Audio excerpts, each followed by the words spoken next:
sou o Thiago, você tá no Música Curiosa e muito provavelmente você já ouviu a música Sunday Bloody Sunday, que é uma das canções mais conhecidas do YouTube.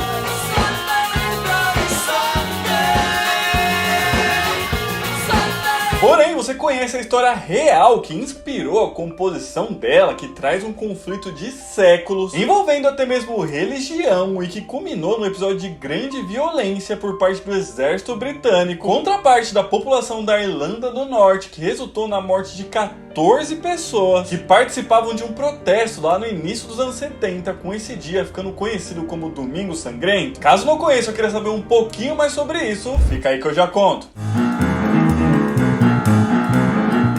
Bom, a música Sunday Bloody Sunday foi lançada pela banda irlandesa U2 no ano de 1983, como parte do álbum War, fazendo um sucesso gigantesco, chegando a alcançar a primeira posição nas paradas britânicos e assim levando a música do U2 ao mundo. Mas não para por aí, já que com o passar do tempo a música continuou sendo muito tocada, sendo até hoje uma das mais conhecidas da banda, chegando até mesmo a estar na lista das melhores canções de todos os tempos, feito pela revista Rolling Stone. The battle's just begun.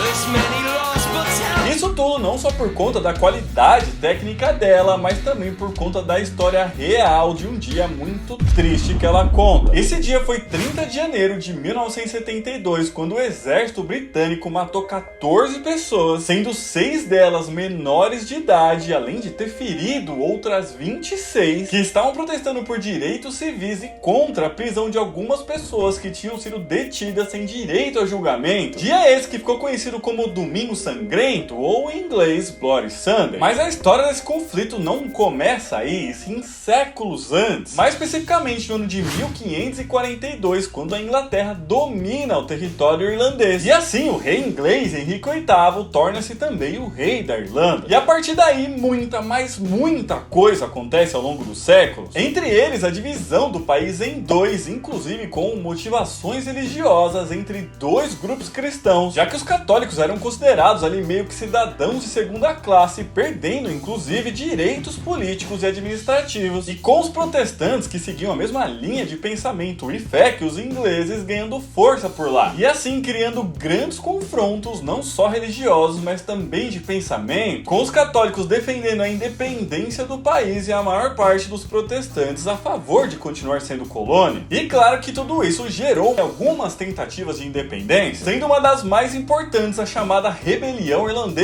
no ano de 1798, que inclusive foi uma das causas da criação do Reino Unido lá em 1801, além de ter ajudado os católicos a recuperar os seus direitos políticos ali alguns anos depois, além do povo ter passado por uma série de conflitos e até mesmo uma espécie de guerra civil, sem contar a chamada Grande Fome da Batata lá no século XIX, que fez com que muitos católicos abandonassem o país, deixando o território livre ali para ingleses e protestantes dominarem. Enfim, essa história aí continua aí com uma série de questões, até que uma nova tentativa de independência, junto com o desgaste sofrido pelo governo britânico por conta da Primeira Guerra Mundial, faz com que seja eleito um governo nacionalista na Irlanda, que no ano de 1919 declara independência, que claro, não foi aceita pela Inglaterra, o que causa novos conflitos e uma guerra de independência que termina 2 anos depois, com apenas a parte sul do país atingindo o objetivo, mas mantendo a Irlanda do Norte ainda como colônia da Inglaterra, causando mais uma guerra civil, já que representantes do exército republicano irlandês, o chamado IRA, não concordavam com isso e defendiam que o norte da ilha também fosse independente, mas acabaram perdendo essa batalha. E a história segue dessa forma e inúmeros confrontos continuam acontecendo, já que os católicos da Irlanda do Norte continuavam lutando e buscando pela independência, coisa que os protestantes não concordavam. E agora a gente já tá um pouquinho mais perto aí do dia retratado na música. Isso porque os grupos católicos da Irlanda do Norte que buscavam por independência, entre eles o IRA, estavam sempre fazendo protestos e em alguns momentos até mesmo utilizando táticas mais violentas, o que fez com que fosse aprovada uma lei que permitisse que pessoas fossem presas sem julgamento. Assim, muitas pessoas que eram ligadas ou acusadas de fazerem parte desses grupos acabaram sendo detidos pelo exército britânico sem que de fato ali houvesse alguma comprovação de algum um crime cometido. O que fez com que no dia 30 de janeiro de 1972, mais de 10 mil pessoas que eram contrárias a essas prisões saíssem às ruas para protestar na cidade de Derry, mesmo com as manifestações tendo sido proibidas pelo governo. E a ideia era que fosse um protesto pacífico, com eles se dirigindo até a Câmara Municipal da cidade. Porém, no meio do caminho, o grupo foi surpreendido por uma barricada do exército britânico, que havia chegado ao local justamente para impedir essa marcha. Os soldados inicialmente tentaram prender alguns dos manifestantes que não concordaram e resistiram, já que eles eram contra justamente essas prisões. E foi nesse momento que membros do exército abriram fogo indiscriminadamente contra os manifestantes desarmados e até mesmo pelas costas, causando a morte de 14 delas e ferindo outras 26, deixando esse dia então conhecido como o Domingo Sangrento, inspirando a criação de uma das músicas mais conhecidas do YouTube, que tá cheia de simbolismo sobre toda essa história, que é o que a gente vai mostrar agora. Mas pessoal, rapidinho, antes de continuar essa história, se você estiver gostando desse vídeo, já deixa o joinha aqui embaixo que ajuda e ajuda muito a gente. Também já se inscreve no canal, porque toda semana a gente lança mais vídeo assim. E se você quiser e puder ajudar um pouquinho mais a gente ainda, é só clicar no botão aqui embaixo, seja membro, beleza? Bom, e antes de começar a falar da letra, o objetivo da banda era já na sonoridade da música criar uma atmosfera mais melancólica, justamente para se unir ali com a letra que falaria sobre os horrores causados pelo exército britânico nesse dia. Assim, a guitarra traz riffs secos e uma batida mais militarista, com tambores gravados com um eco natural nas escadarias do Windmill Lane Studios.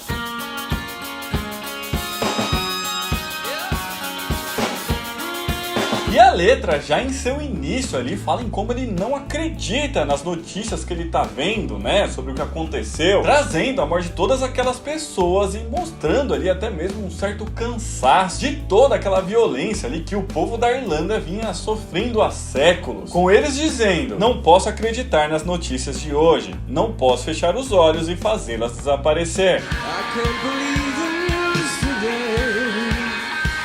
I can't close my eyes. Em uma parte ali bastante pesada, ele descreve ali a cena deixada pelo confronto, que provavelmente era o que ele estava vendo nas notícias, e ainda dizendo o quanto ele não concordava com aquilo, dizendo: garrafas quebradas sobre os pés das crianças, corpos espalhados num beco sem saída, mas eu não vou atender ao apelo da batalha. Isso coloca minhas costas contra a parede. Broken bottoms under serious feet. And bodies strewn across her. E logo em seguida vem o refrão, que é o nome da música e também a forma como ficou conhecida esse dia, com ele sempre repetindo aí essas frases com uma certa agonia e sofrimento em sua voz.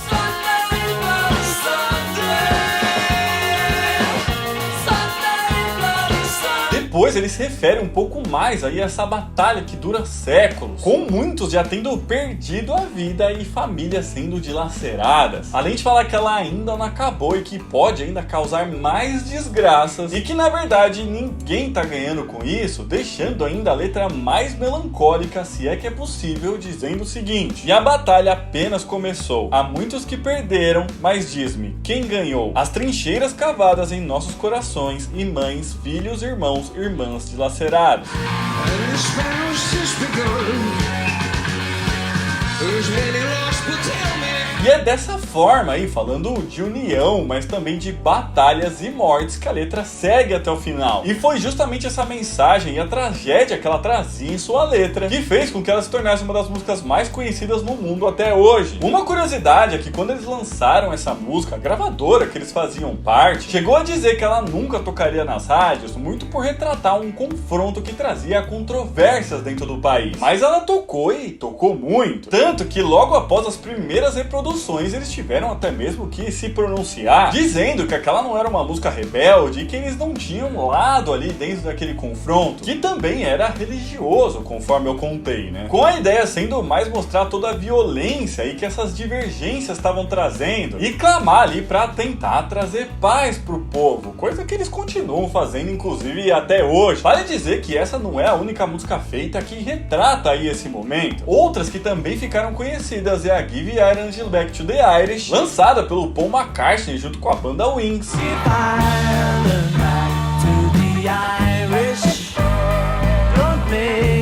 E a que John Lennon lançou junto com a Yoko Ono, homônima aí da U2, se chamando Sunday Bloody Sunday.